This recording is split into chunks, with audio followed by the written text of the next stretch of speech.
Students, last class में हम लोग ने बात किया था कि लोगों को पैसे की जरूरत रहती है तो वो क्रेडिट लेते हैं।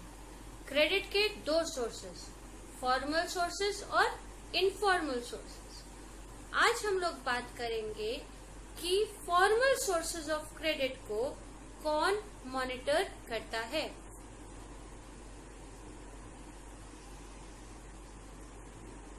तो फॉर्मल सोर्सेस ऑफ लोन्स को मॉनिटर करता है आरबीआई। आरबीआई क्या है? तो RBI is the main bank और apex bank of India which looks after the financial institutions, all financial institutions and commercial banks of India. RBI क्या है? It is like a father figure, एक father की तरह है और RBI के नीचे सारे कमर्शियल बैंक्स आते हैं एंड फाइनेंशियल इंस्टीट्यूशंस आती हैं। That means both commercial banks and financial institutions have to obey the orders and regulations of RBI. RBI क्या क्या करता है? What is the functions of RBI? तो हमने पढ़ा मेन बैंक है. As a main bank, it monitors the commercial banks and the financial institutions. Apart from this, ये इनको ऑर्डर्स देता है कि जितने डिपॉजिट्स हैं उसका एक मिनिमम रिजर्व वो अपने पास रखें। क्यों रखें? ताकि जब बोरोअर्स पैसा मांगने आए, डिपॉजिटर्स पैसा मांगने आए तो उनको रिटर्न कर सके। एंड आरबीआई ने ऑर्डर तो दे दिया कि you have to maintain a minimum reserve with yourself. अब ये क्या करेगा? वो देखेगा कि वाकई इन कमर्शियल बैंक्स ने वो मिनिमम डिपॉजिट्स अपने पास रखे हैं या नहीं। इसके अलावा और क्या देखता है? आरबीआई देखता है कि कमर्शियल बैंक्स सिर्फ प्रॉफिट मेकिंग इंस्टीट्यूशंस को लोन ना दें, बल्कि पुअर सेक्शंस को भी, एग्रीकल्चरल लेबरर्स को, फार्मर्स को, स्मॉल प्रोड्यूसर्स को, इनको भी लोन दें। देन आरबीआई क्या देखता है कि वो देखता है कि कमर्शियल बैंक कितने इंटरेस्ट पे लोन दे रहा है। ऐसा ना हो कि वो बहुत ज्यादा दे। तो कमर्शियल बैंक्स कितना इंटरेस्ट चार्ज कर सकते हैं, that is also in consideration with RBI. So we'll deal with the role of RBI one by one. So here point wise we can see what is the role of RBI. The first is it monitors that banks is maintaining a cash balance. Why banks have to maintain a minimum cash balance? So that they can give to the depositors when they come and ask for their money. Public ने पैसा bank के पास जमा किया। अब public कभी भी अपना पैसा वापस लेने आ सकती है, तो कम से कम कुछ पैसा बैंक के पास होना चाहिए ताकि उनको पे बैक कर सके। तो ये देखना कि बैंक ने कैश बैलेंस मेंटेन किया है, ये आरबीआई का काम है। Second is it sees that loans are not only given to profit making institutions but also to poor farmers and producers. RBI का ये भी काम है कि देखे कि बैंक जो है वो लोन सिर्फ प्रॉफिट मेकिंग इंस्टीट्यूशंस को ना दे, बल्कि स्मॉल फार्मर्स को एग्रीकल्चरल प्रोडक्शन करने के लिए, प्लस स्मॉल प्रोड्यूसर्स को, ताकि वो अपना काम, अपना प्रोडक्शन कर सके, उसके लिए भी दे।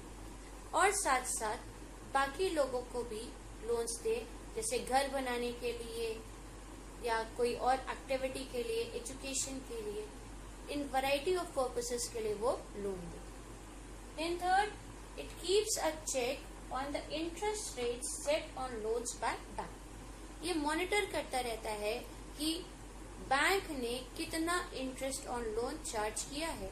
ऐसा ना हो कि बैंक फैसिलिटेटर बनने की जगह डिस्करेज करे लेंडिंग लोन्स, इसीलिए उनके इंटरेस्ट रेट्स जो है उनको भी आरबीआई मेंटेन करता है। Then number 4 it says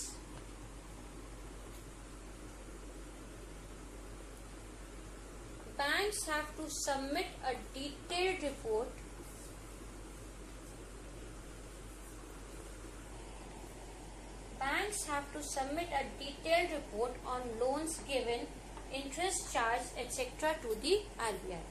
bank को RBI को सारी डिटेल्स देनी पड़ती हैं कि उन्होंने किसको लोन दिया, किस काम के लिए दिया, कितने इंटरेस्ट रेट पे दिया, ये सारी डिटेल्स उनको RBI को देनी पड़ती है. And the most important function, RBI issues notes on behalf of the government.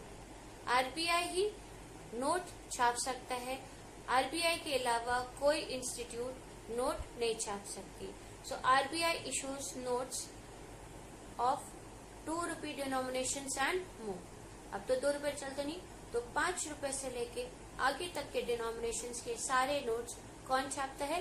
तो RBI on the orders of the government. So this was the role of RBI.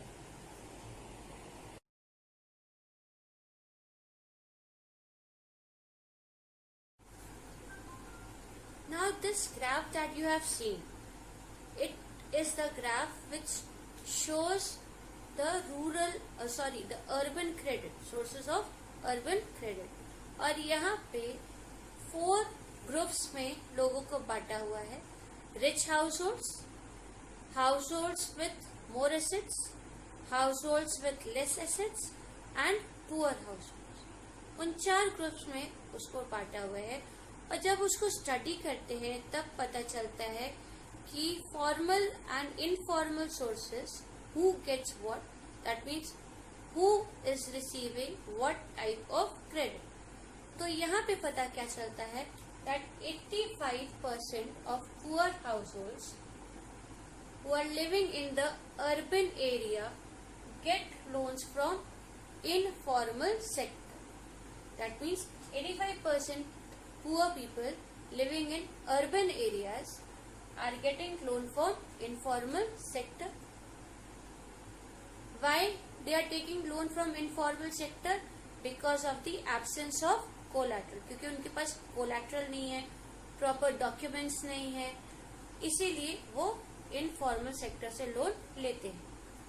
But as compare to them only 10% rich people take loans from informal sector.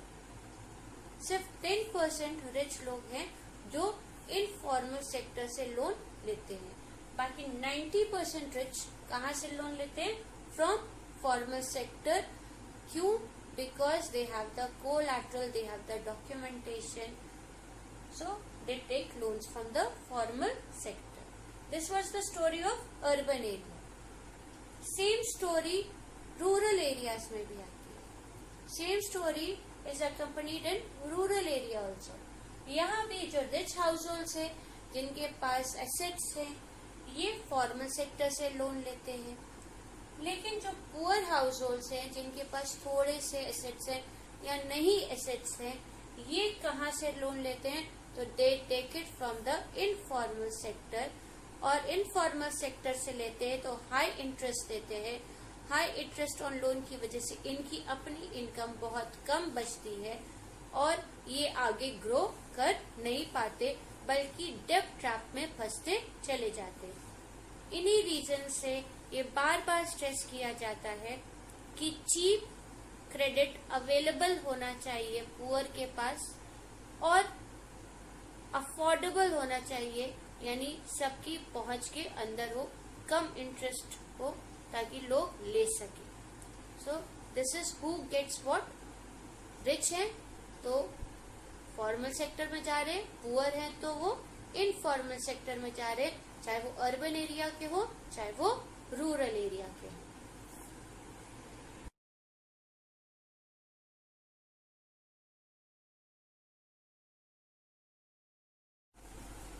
Now we'll talk about self-help group. Self-help group क्या कहता है?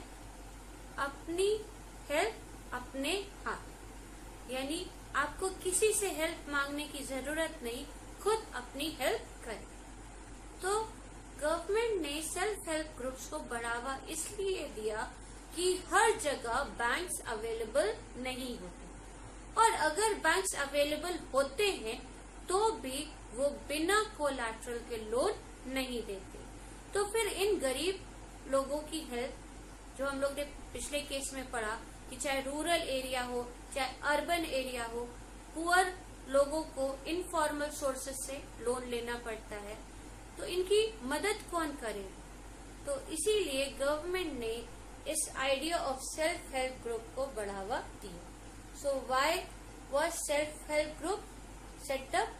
To help the poor household. और क्यों poor households की मदद करनी है? Because banks are not everywhere and if banks are there they demand collateral. तो इसी प्रॉब्लम को हटाने के लिए सेल्फ हेल्प ग्रुप को बढ़ावा दिया गया। अब सेल्फ हेल्प ग्रुप में होता क्या है? तो 15 to 20 मेंबर्स होंगे जो एक नेबरहुड के होंगे, वो एक साथ आएंगे वॉलंटरीली, यानी अपनी इच्छा से। मेंबर्स मिलेंगे और अपनी सेविंग्स को एक साथ पूल करते जाएंगे। So members meet and save regularly.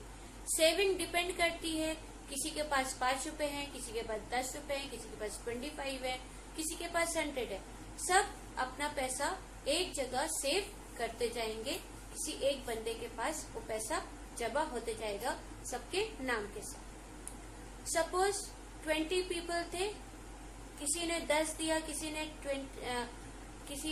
10 दिया, किसी ने 5 दिया, किसी ने 100 दिए, और करते करते 2000 रुपए जमा हो गए। अब 2000 रुपए जमा हो गए उस सेल्फ हेल्प के ग्रुप के पास। अब उनमें से किसी एक ने कहा मुझे पैसे की जरूरत है, मुझे पैसा दे दो। तो ये 2000 उस मेंबर को एज अ लोन दे दिए जाएंगे with a interest rate very low than the rate of the money lender. Suppose money lender अगर 20% लेता है तो ये 10% ही देंगे।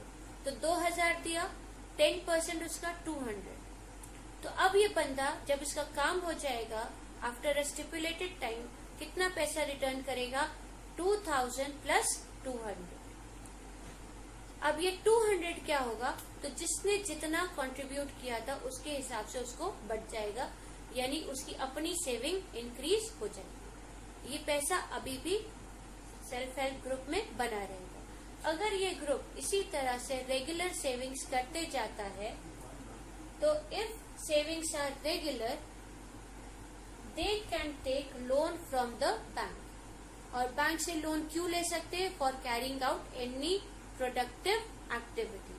कोई भी तरह की प्रोडक्शन एक्टिविटी करने के लिए, चाहे वो पोल्ट्री फार्मिंग हो, चाहे किसी और तरह की, चाहे वो फूड प्रोसेसिंग इंडस्ट्री खोलनी हो, चाहे पापड़ बनाने, चिप्स बनाने, इस तरह की छोटी इंडस्ट्री खोलनी हो, तो उसके लिए भी बैंक्स इनको लोन दे देते हैं।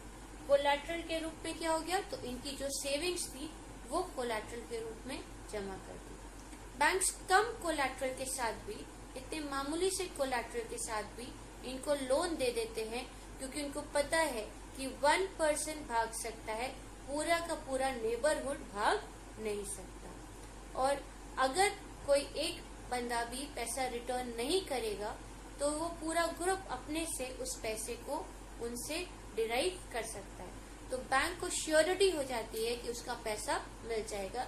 इसीलिए विदाउट कोलैटरल भी वो सेल्फ हेल्प ग्रुप को लोन्स देने को तैयार हो जाते हैं। नाउ लोन किसके नाम पे लिया जाएगा? So the loan will be taken in the name of the group, not any one individual. And then it says here, number 5, that all the important decisions regarding saving and investment, all the important decisions regarding saving and investment are taken by the members. जो भी saving और loan activities या investment का जो भी decision है, ये पूरा का पूरा ग्रुप लेगा, not any one individual. So these were the basic features of a self help group. अब इसके एडवांटेजेस क्या हैं? तो what what are the various advantages of social help group? क्या क्या फायदे हैं सोशल हेल्प ग्रुप के? तो the first one is it provides loan. क्या देता है? तो लोन देता है. किस पे? तो at a very low interest rate. At a very low interest rate ये आपको लोन देता है. सेकेंड, इसने problem of collateral. It has remove the problem of collateral. Collateral के एब्सेंस पे भी बैंक इनको लोन दे सकता है. देन क्या करता है? It has made the women self reliant. That means women भी अपना पैसा सेव कर सकती हैं और वो प्रोडक्शन एक्टिविटीज कर सकती हैं. यानी फाइनेंशियल असिस्टेंस के लिए उनको अपने हस्बैंड्स की या अपने फादर्स पे डिपेंड नहीं रहना. वो भी अपना पैसा जमा कर सकती हैं और खुद पैसा कमा सकती हैं. It induces a habit of saving. बहुत बड़ी प्रॉब्लम है हम लोग के साथ कि जब पैसा मिलता है हम खर्चा करना तैयार हो जाते हैं, सेविंग के बारे में नहीं सोचते. तो सेल्फ हेल्प ग्रुप ने एक बहुत अच्छी हैबिट लोगों में डाली है. That is the habit of saving. So it induces और develops a habit of saving among the people. क्योंकि जितना आप सेव करेंगे उतना आपकी इनकम बढ़ सकेगी, उतना ज्यादा आप इन्वेस्टमेंट कर सकेंगे. आपको किसी से पैसे लेने की जरूरत नहीं पड़ेगी. Then it provides a platform to discuss and act on social issues. ये एक प्लेटफॉर्म देता है जहाँ पे गांव के लोग एक साथ आके या शहर के लोग एक साथ आके सोशल इश्यूज पे डिस्कस करते हैं. स्पेशली वुमेन, जैसे कि डाउरी का केस, डोमेस्टिक वायलेंस का केस, इन सब प्रॉब्लम्स को वो डिस्कस कर सकते हैं और मिल के उसका सामना कर सकते हैं. So these are the various advantages of self help group. ये जो फर्स्ट 3 हैं ये इकोनॉमिक बेनिफिट्स हैं और ये जो लास्ट 3 हैं ये सोशल बेनिफिट्स हैं. So there are 5 benefits. First 3 economic में आते हैं और थर्ड वाला इकोनॉमिक सोशल दोनों में आता है और नीचे वाले social. So these are the benefits of the self help group.